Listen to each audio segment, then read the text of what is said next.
And good morning, good afternoon, good evening, wherever you may be. This is Love Be Afrobeat Music Talk Radio, your number one African Caribbean online radio. Today is Saturday, and looking out there, it's not pretty. We are in Toronto, Ontario, Canada. Very beautiful weather, but I get so scared getting out there because if you're not appropriately dressed, you know what can happen to you. You come back, nobody will tell you to go back in and dress appropriately. And having said that, we are tiptoeing towards the end of the year. And today we are going to be having a conversation to cap some of the topics that we covered over the year. And before we go on, I would like to also put on the record that as a Ghanaian and as an African, I'm so happy to announce or even to let you know that a major public square in Toronto, that is in Canada, has been renamed. And then the name that has been suggested, well, that has been adopted by the City Council in Toronto is Sankofa Square. Sankofa Square. And if you don't know anything about Sankofa, Sankofa is a Ghanaian word that means if you go back to pick it up, if you forget, I'm just going to literally explain it or just briefly give you an idea as to what Sankofa is all about. Sankofa means if you forget and you go back to pick it up, whatever it is, it's not a taboo. You go back to pick it up and you journey on. So, in essence, and to my understanding, when this name was adopted, it had to go through so many different hoops. And once the conclusion came about, the Black councillors in the city of Toronto were able to put the agenda out there, and the city accepted it. So Dundas Square, that is Dundas Square in Toronto, which is a very major spot for events, has been named Sankofa Square. It's a very huge achievement for our community in Canada. And notwithstanding that too, this week the government of Canada accepted some recommendations and they are going to implement it as early as next year. The fact that the word visible minorities have been used in the employment sector when it comes to the federal government, going to work for the federal government, and if you have to fill out some forms out there was a category there for visible minorities, indigenous people, and others. So blacks were put in the same category as visible minorities. But under this cloak were so many areas where discrimination came in. Hiring practices. Because if I'm a manager and I've been given this on a silver platter, then it means I can hire anybody within that kind of category, visible minority. So blacks, Asians, what have you, all form the visible minority area there. And at the end of the year, folks, at the end of the year, from now on, what is going to happen, folks, is that if you are head of a government department, you may have to account for how many blacks that you have hired. Because you're not going to have the luxury of saying that, well, I hired X amount of visible minorities. that was an escape route to discriminate. We don't have to lose sight of that fact that blacks have been discriminated against where employment equity is concerned or comes into the picture in Canada. So the government of Canada has adopted this recommendation to change the way they hire. So blacks are going to be a distinct group when it comes to hiring within the government structure. We are going to be distinct, a distinct society. So that nobody will have the right to say that, you know what, I'm hiring visible minorities. So the fight is still on to change so many things that affect us. And this is not what we sort of expected, but we thank the government of Canada for coming to this. So it's been a very good week for people of African descent, or blacks in general, in Canada. It's been a very good week. In the first place, to recap, if you are just joining us, a major public square has been named Sankofa Square in Canada. It's an achievement for blacks, an achievement for Ghanaians, because that word Sankofa comes from Ghana. And formerly, the street was named Dundas Street, very popular street in Toronto. And Dundas, Mr. Dundas, was a slave owner. Oh, he had something to do with slavery. So having said that, folks, the name has been changed from Dundas Square to Sankofa Square. I'm so proud to be a person of African descent right now. We're making inroads and people are, our agendas are being heard right now. And that is great. And today we are going to recap some of the programs that we covered during the course of the year. And to discuss it with me is none other than a staple of the program Today's Africa, Mr. John Benjamin Daniels. He's in Kumasi in Ghana, and he joins us right now. Mr. Daniels, good morning or good afternoon. Well, Mr. Daniels is frozen, even though he's in a very warm country. He's frozen, and we'll get him back to continue with us with respect to the program that we have today. On my side of the whole coin, one of the programs that we covered that caught my eye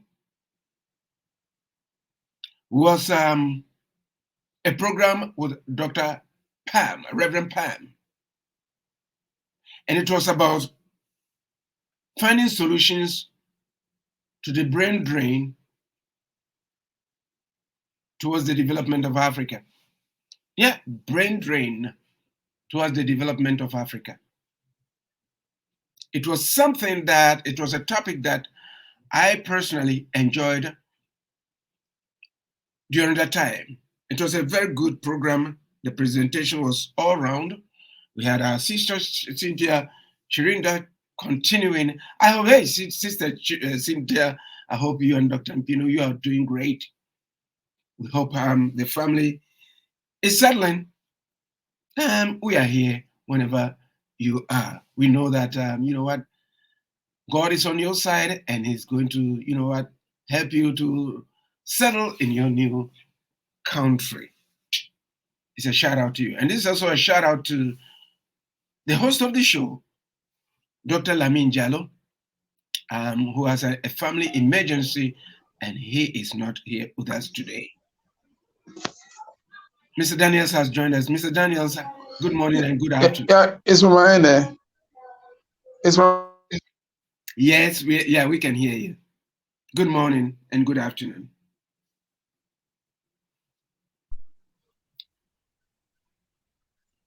yeah. Good afternoon in Ghana and good morning in Canada. Yeah, thank you for having me. It looks like Kumasi internet is so bad. I'm in Kumasi. I'm not in Accra Oh, now. I'm in one of the okay. cities in Ghana. Sorry for Oh, that. okay. That's all right. It's technology. You cannot play with technology where you need it. Sometimes it works, sometimes it doesn't. So we just have to acknowledge the fact that whatever happens, we'll It's go okay. through it. Go, no, go ahead, please. What's on your mind when it comes to the topics? Some of the topics that we covered over the course of the year,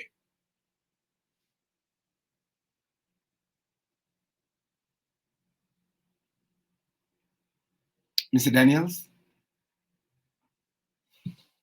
Yes, we know he's having the problem. Well, we'll get to it when we can um, face to face with the problem that he is trying to resolve.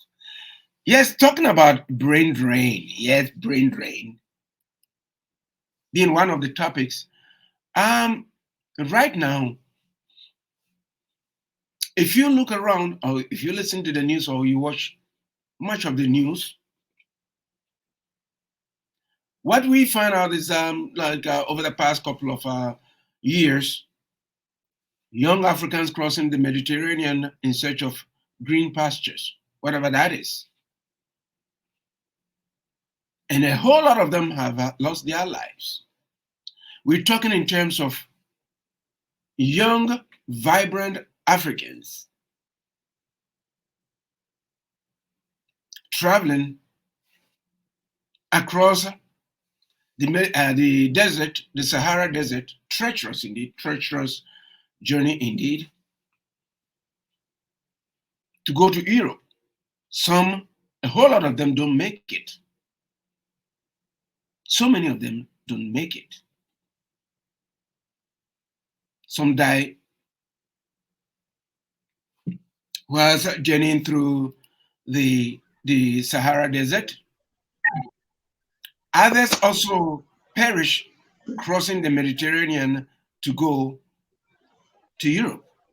Some are robbed, some are tortured, some are killed. So, you know what? We are going to see how best we can address it. But it all boils down to bad policies, as we've been saying in Africa. In the governance system, it hasn't been great. We are now seeing some glimpses of encouragement, and we'll get back to it. But in the meantime, Mr. Daniels, can you hear me now?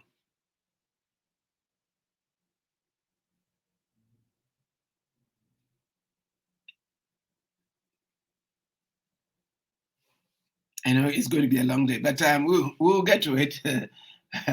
However it is.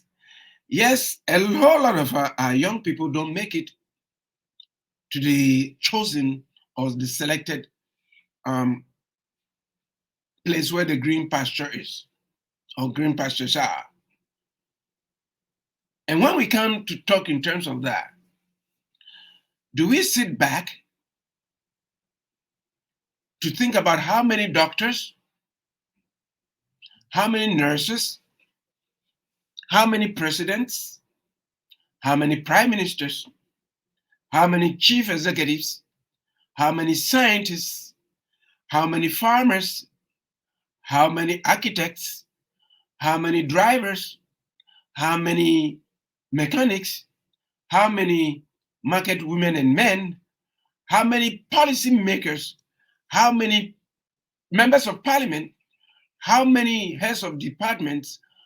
The list will go on and on and on if I don't get to stop it.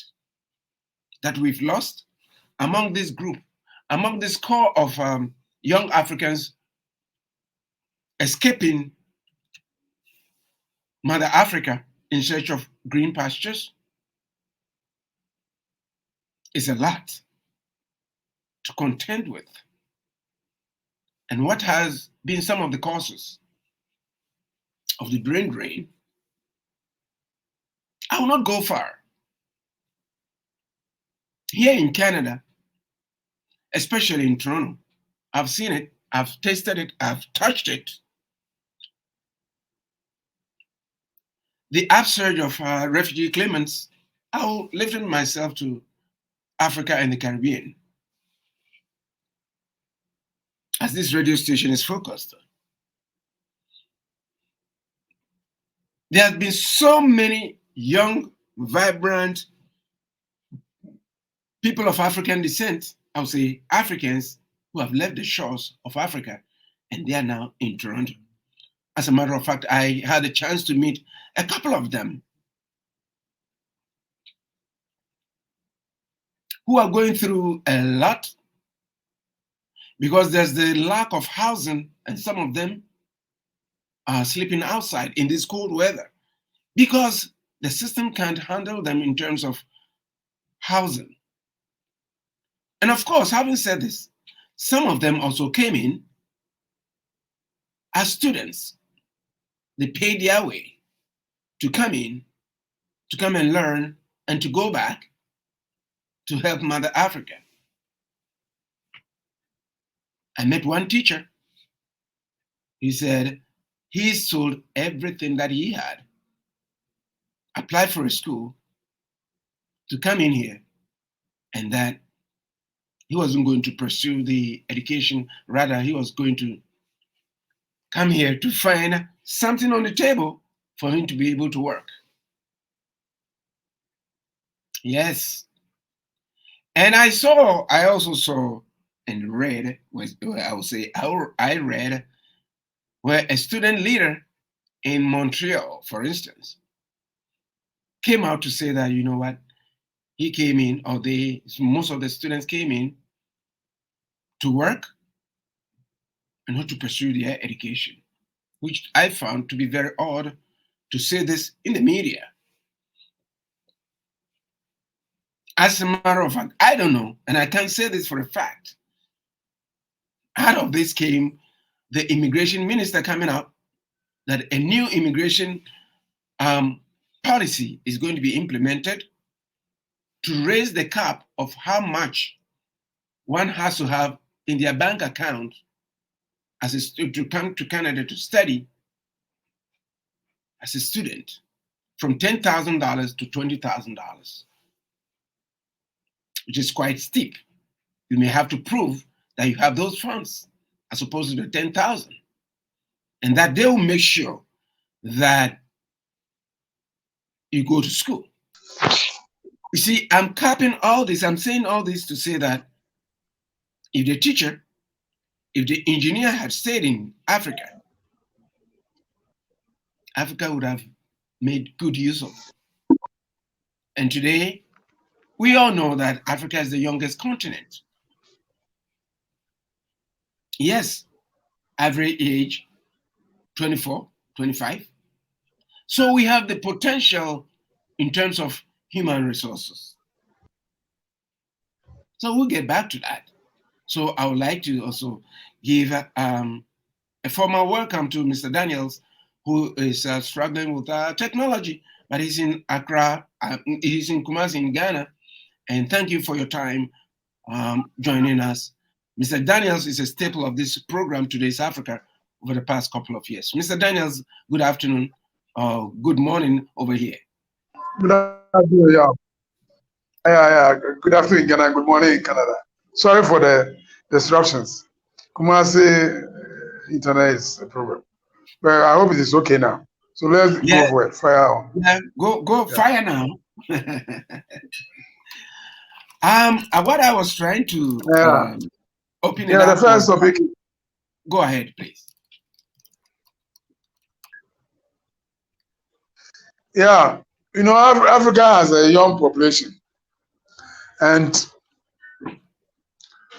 with advancement in education, technology, and what have you, we think that this young population, if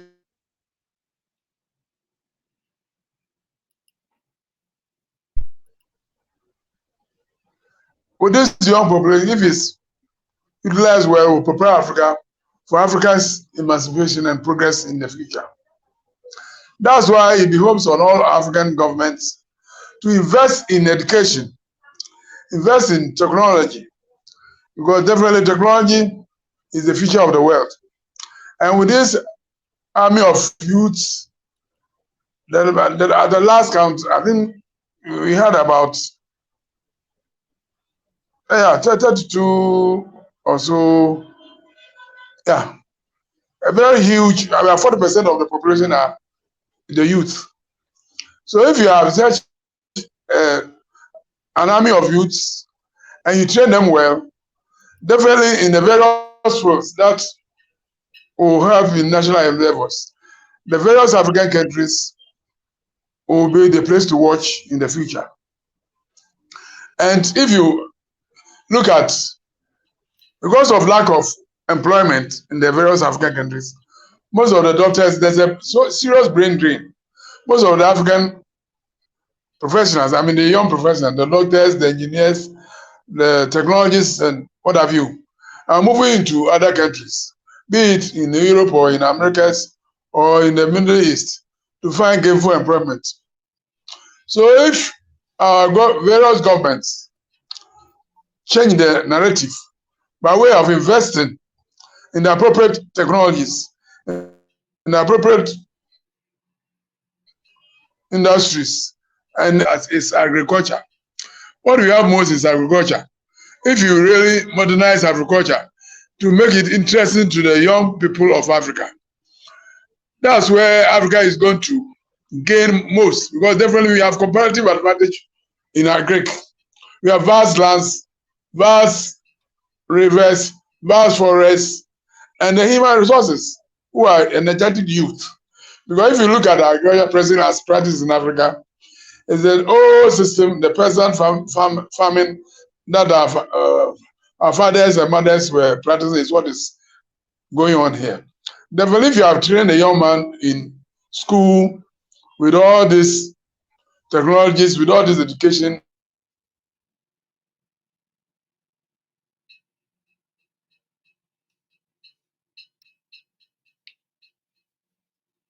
Yeah, definitely. I agree with you.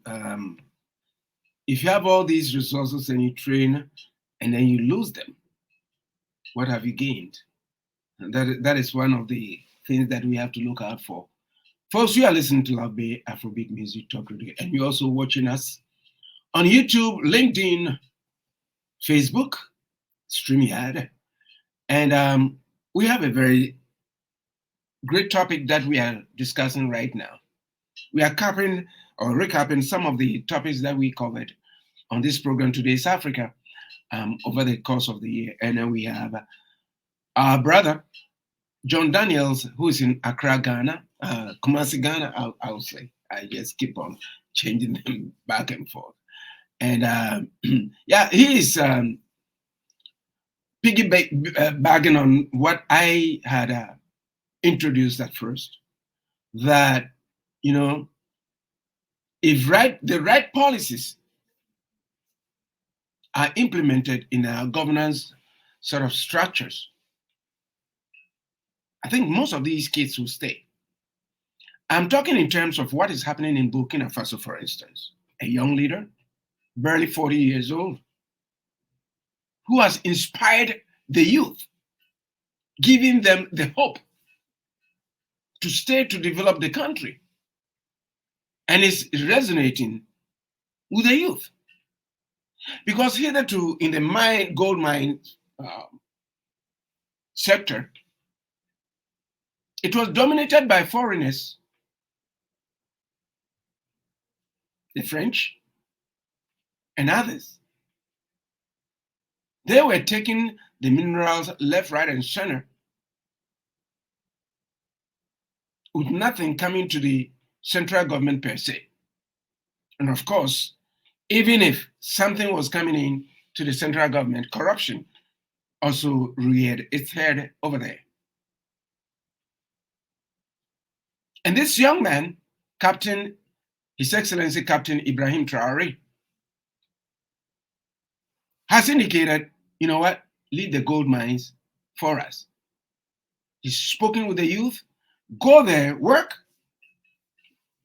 and let's develop Burkina Faso together. And it seems. yeah, sorry. Go ahead, please. Yes, go ahead. You were making a statement, and you know what? You froze out. So I will yield my time to you. Go ahead, please.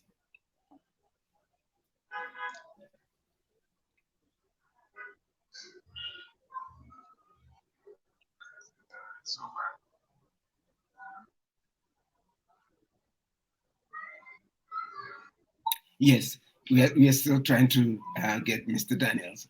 But all the same, folks, you are watching and listening to us. Love Me Afrobeat Music Talk Radio, your number one African Caribbean online radio. We are in Toronto, Ontario, Canada. And joining me to recap some of the topics that we covered on this program today is Africa. It's Mr. John Benjamin Daniels, and he's having some internet problems in Ghana. He always joins us. He's a staple of this program. And having said that, well, let's continue with the um, topic. You know, if great policies were put in place, most of these young guys, young boys and girls and young adults or the youth wouldn't leave Africa. There's got to be some semblance of seriousness in Africa in our governance system or structures.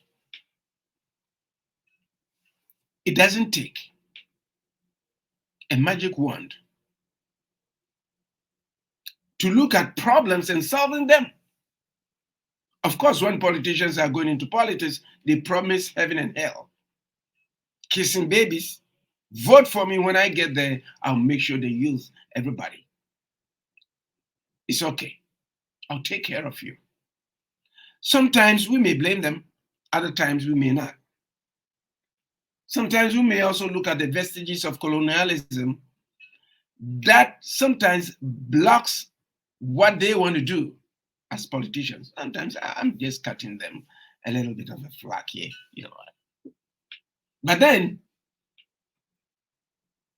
we cannot sometimes sit back and continue to complain and complain and complain and complain. We know the problems. Putting great policies in place is the way to go. You may not want to lose a lot of or a chunk of our youth. The youth are our future in Africa. So we have to put certain things in place.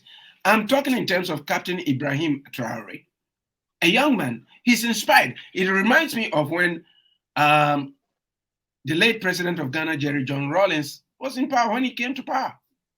The youth understood what he was all about. But if you have the youth on your corner,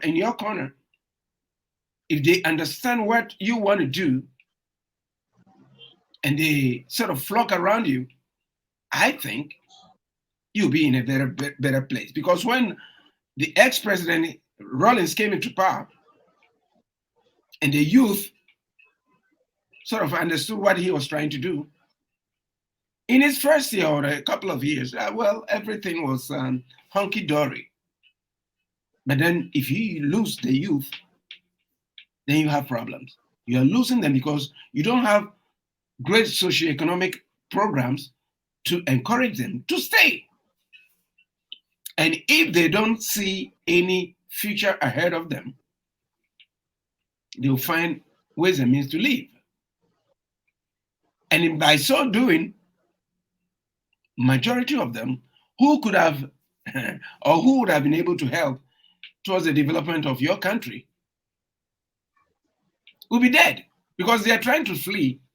They are traveling through some terrain that, that is not fit for humans. Some die horrible deaths. And the politicians hear this. They read about it. The question is, what do they do? Are we going to continue to lose our youth towards having to go out of their countries in search of greener pastures? Well, Mr. Daniels is with us here. Mr. Daniels, continue with what you were espousing. Yeah. The floor is yours, please. Yeah. Yeah, sorry for the disruptions, internet, That's okay. technology. That's all right. Yeah, Go ahead. what I'm saying is that Africa has a large population of youths. So the future of Africa is the youth. What should our governments do? Our government should invest in the youth. And one way of investing in the youth is to give them education, modern education.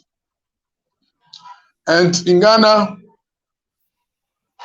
one of the things the government has done is to give free education to every school going child from the primary to the secondary school, as senior high school, so that at least every child will get secondary education. And if all African countries will replicate this and make sure that at least every African child of school going age get the basic education and the secondary education to prepare them to enter into the various fields. I mean, if the person is academically bright, he can continue to polytechnic, university, and what have you. But after acquiring the secondary education, they can branch into all the other trades, being dressmaking, carpentry, welding, and what have you, or into agriculture. And I emphasize that because African countries have large tract of lands interspersed with rivers, which is conducive to farming, we have to train the youth in modern agriculture, I mean technology, agriculture, so that they'll be enticed to go to back to the land and produce the food. Because most of the African, if you look at their budgets, food inflation that is killing them. I mean, killing the economies. In Ghana, in 20,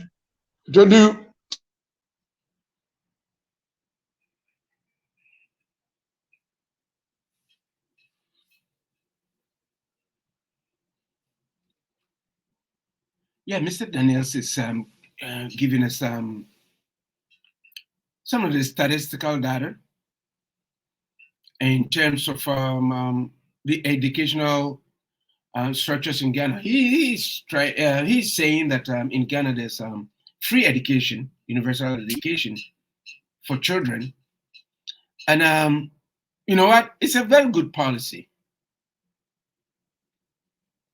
There's no doubt about it that it is a very good policy that the government has brought because it opens up the wherewithal for young people to study something, to understand. I mean, if you cannot read and write, that's a problem. Africa has got an abundance of young people who are ready and eager to learn. They do it. As a matter of fact, a lot of high-tech companies go to Africa to brain drain them, bring them over, or offer them employment, working for them. There's nothing wrong with it. Some of them promise them to bring them out of Africa and come and work for them and with them. There's nothing wrong with it. There's nothing absolutely wrong with it. But the fact of the matter is, if the right policies had been, structured, I think all will be well. They would like to stay home. They would like to stay home. But if, economically speaking, you've gone through everything, you've gone to school, you've earned your degree, you've earned whatever not only in school, whatever trade or skill that you have, and you've acquired that you've reached that kind of pinnacle, then you should be able to function. When I say function, well, to put food on the table for your family, shelter for you. But if you are not getting that, you may have to get out. And these are some of the problems that needs to be solved. It's not that the politicians don't see them going to die. I don't think they support depopulation of the youth in their countries. I don't think so. But what is lacking is the proper policies which may be able to um, help these young people to stay. A lot of them have entrepreneurial skills, but even if you have it and you don't have the capital to start it, what do? Few of them are able to go through because it's who you know that will lead you to that promised land in getting what you need to start your little business. In most African countries, folks, to start a business, you don't need $10,000, $15,000, $20,000, $100,000.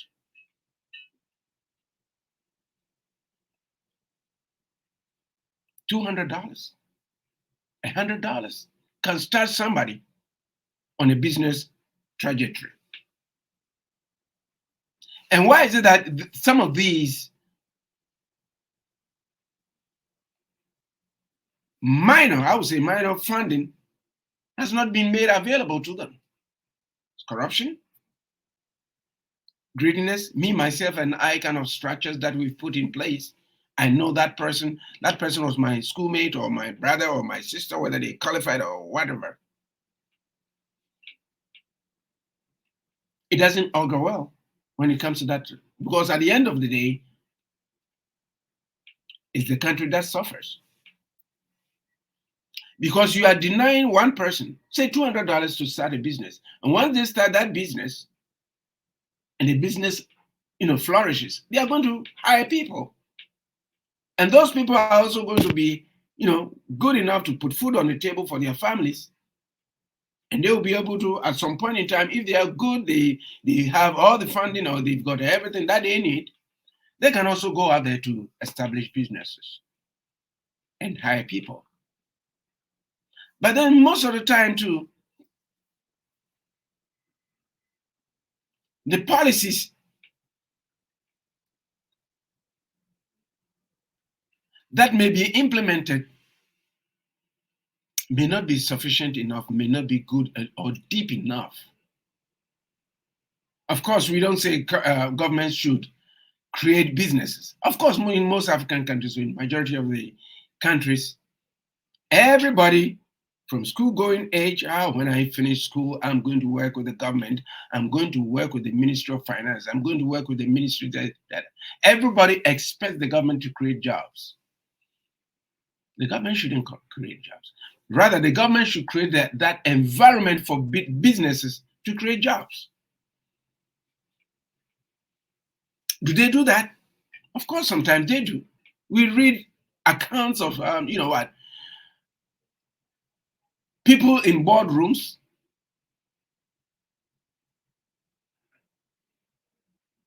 implementing policies. Coming up with policies to govern some of the organizations that they are board members of. And you know what? They recommend stuff and they go around and you know what? Well, I'll leave it there. Your guess is as good as mine. In all of this, we have to put seriousness in this. Create the enabling environment for businesses to be able to create jobs. If we're able to do that, that aspect of our brain drain may stop. The African Brain Drain Bank, that topic that we invited Dr. Pam, was an eye-opener. They are doing it. This African Brain Drain Bank is doing everything. Just check them out. African Brain Drain Bank. They are putting certain things in place to encourage African governments to rethink with respect to their policies.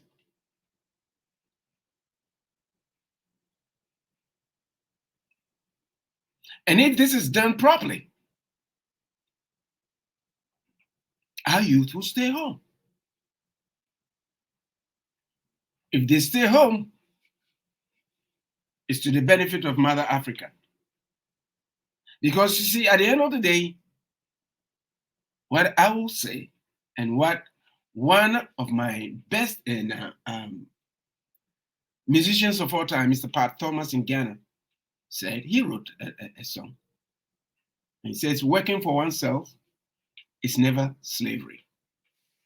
If you work for yourself, it's never slavery. Because at the end of the day, you are working for yourself. You don't expect anybody to work for you. If they work for you, you have to pay them. But create that enabling environment, and once you work morning, afternoon, noon, whatever, what have you, it's your own business. It's your company that you're working for. So if you work for yourself, it's never slavery. If we are able to put certain policies in place and encourage the youth to stay in Africa, I think we'll be better off.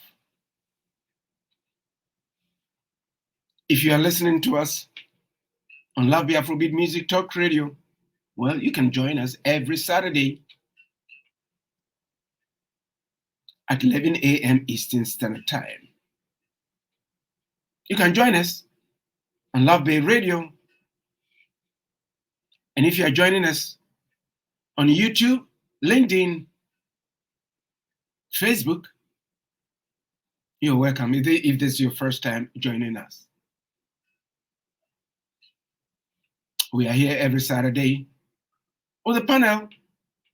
Well, it's getting to Christmas, so everybody's kind of, getting things together to celebrate this big occasion, as I will put it. Africa has suffered enough. But right now, I think, looking at things from where I sit, I think things are looking better because we are getting to understand what is best for us. With the development of social media, we are able to go out there, read, give our opinions, because politicians listen. They watch. They are like us. Like Father Kosa, who's also a staple of this program, said, our leaders are elected from among us. So we know them. We sit down, we talk to them. We discuss issues with them. They listen. The question is, do they listen enough to be able to make a difference in the lives of young people who are leaving Africa in droves in search of greener pastures? If the right policies are there, we'll have our own greener pastures wherever we are in Africa. We can cultivate that. We can develop the greener pastures there. After a lot of people have done it. But all that I'm saying is that governments must have to do better by creating the enabling environment, because you cannot absorb the number of young people out there. Mr. Daniels was talking in terms of the free educational system in Ghana and stuff like that. Yes, they are churning out a lot of students. The question is, are there enough jobs for them? This is where governments should create the enabling environment for businesses to create jobs, to absorb all these young people. And if they don't get it, if they are not able to find meaningful jobs to better themselves, so many attendant problems also creep in. If you walk the streets, wherever you are, you've got all the qualifications. You have everything that you need to start your business or to make something good about you in respect to your life, and you don't see anything. At the end of the day, survival is what you look at, because you have to survive.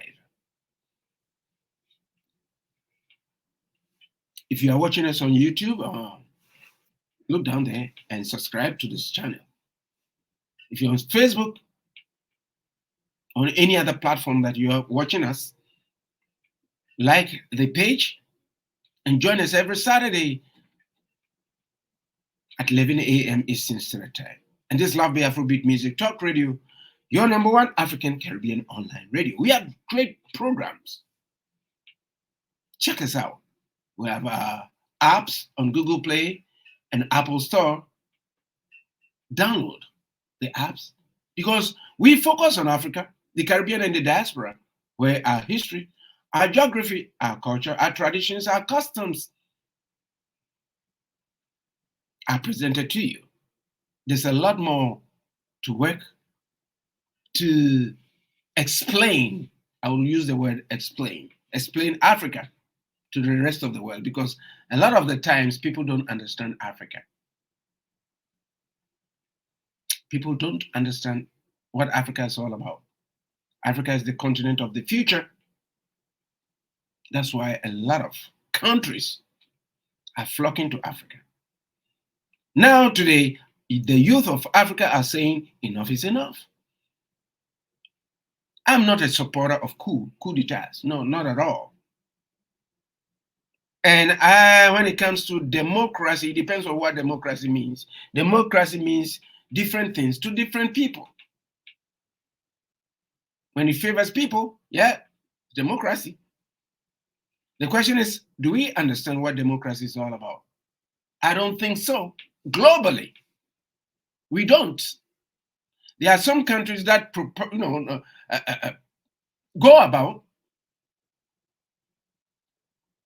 telling us about democracy, but do they really understand it themselves? It shouldn't be one shoe fits all. All.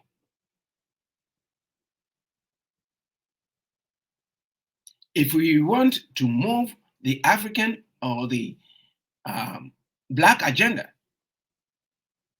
we have to cultivate a system or an idea which will help us into the next century. Because you know what? I haven't given up on our systems. We need to sit back, have a conversation or conversations, or develop conversations, or come up with some areas where we can improve. We shouldn't look down on us. Every race they may have gone through a lot. When talking in terms of slave trade wasn't only in Africa. Slavery was also in Europe, in so many different places. But when it comes to the topic about slave trade, the focus is on Africa, of course. We bore the brunt of it. We continue to do so. But I haven't given up on Africa or people of African descent because right now we are in a better position to determine our future. The future is bright for Africa and people of African descent. There's no doubt about it. I'm very, very optimistic about that. But the optimism should also go hand in hand with the best of governance structures. If we have the right policies, create the right enabling environment, the future is going to be brighter than we think in Africa. I indicated I don't like coup d'etat, military coup. I don't like it. But if nobody can speak for you and with you, what can you do? We are not saying there are not patriots in Africa. There are a lot of patriots. They will die for the country. Dying for the country is one thing. Preparing to die the country is another thing. To die for the country is another thing. Sitting down, preparing, and looking over your shoulder to see that people who are supposed to be in the structure to determine the future of their country are not doing so. They are using the country's resources to enrich themselves. So what do? The best way forward is to leave, to find greener pastures. And that is what is killing Africa right now. Young people are dying in the Mediterranean Sea, Sahara Desert, trying to reach the so-called streets of gold, milk, honey, euros, dollars. And when they get there, it's never like that. You have to work hard. And these same people would have been able to work very hard in their countries if the enabling environment was so conducive to and for them. Africa, we have to sit up. We have to let the politicians know that we are ready to battle to develop the continent. It's a tough war. It's a war that has got to be fought and won. And we can do it. There's no doubt about it. And you are listening to Love Bay Afrobeat Music Talk Radio. You are also watching us on LinkedIn, Facebook, YouTube, StreamYard. And those of you also watching and listening to us, if you want to join us 24/7, folks, we have some great apps out there. Google Play and Apple Store. Hook up with us, and join in the conversation. We have so many great programs out there for you. We are focused on Africa, the Caribbean, and the diaspora. Like the channel and subscribe to it. And the program is Today's Africa.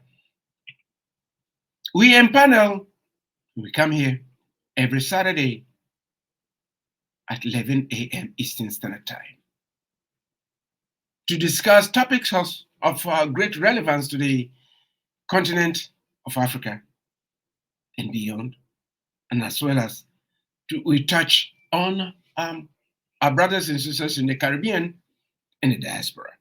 We have so many different programs out there. Check us out.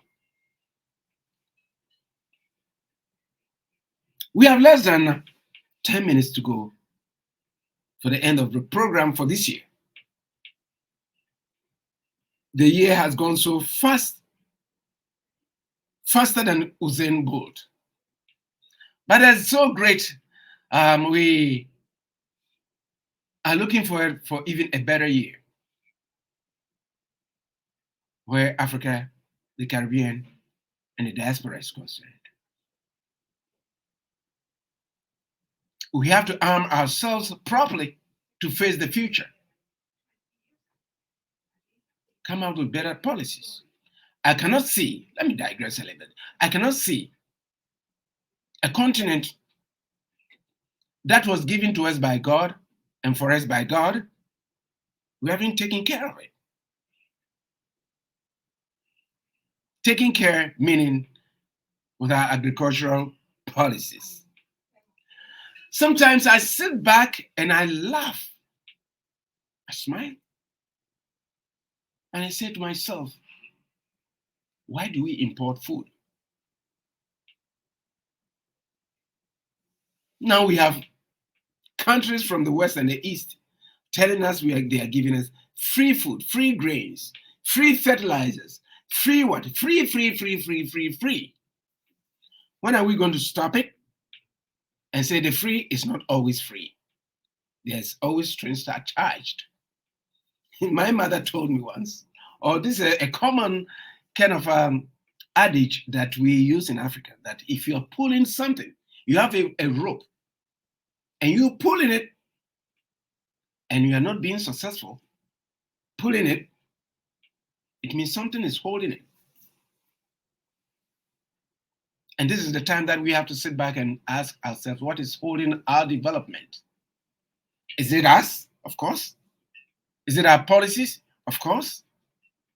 Do we trust ourselves? Mm, it depends. But all in all, let's not give up hope. We've got to keep hope alive. We've got to keep hope alive.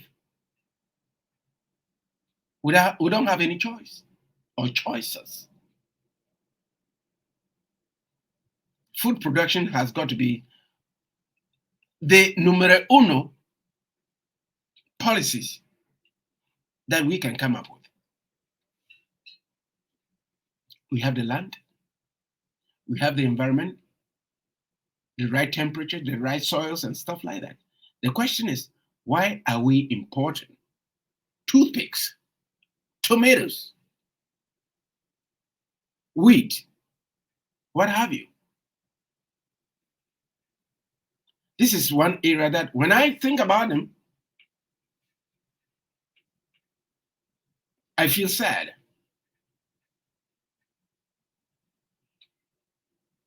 These kinds of policies, that doesn't help Africa, doesn't help us at all.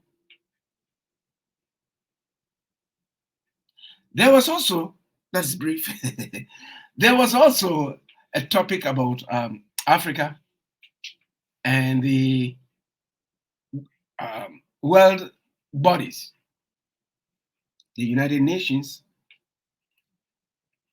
and the others. Are we benefiting from that?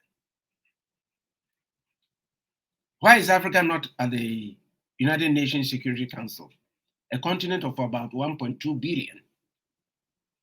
African leaders, we have to develop the African Union to solve our problems.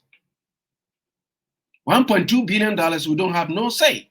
In September, 54, 55, 50, whatever number of heads of states troop down to the United Nations, come and give speeches and go back.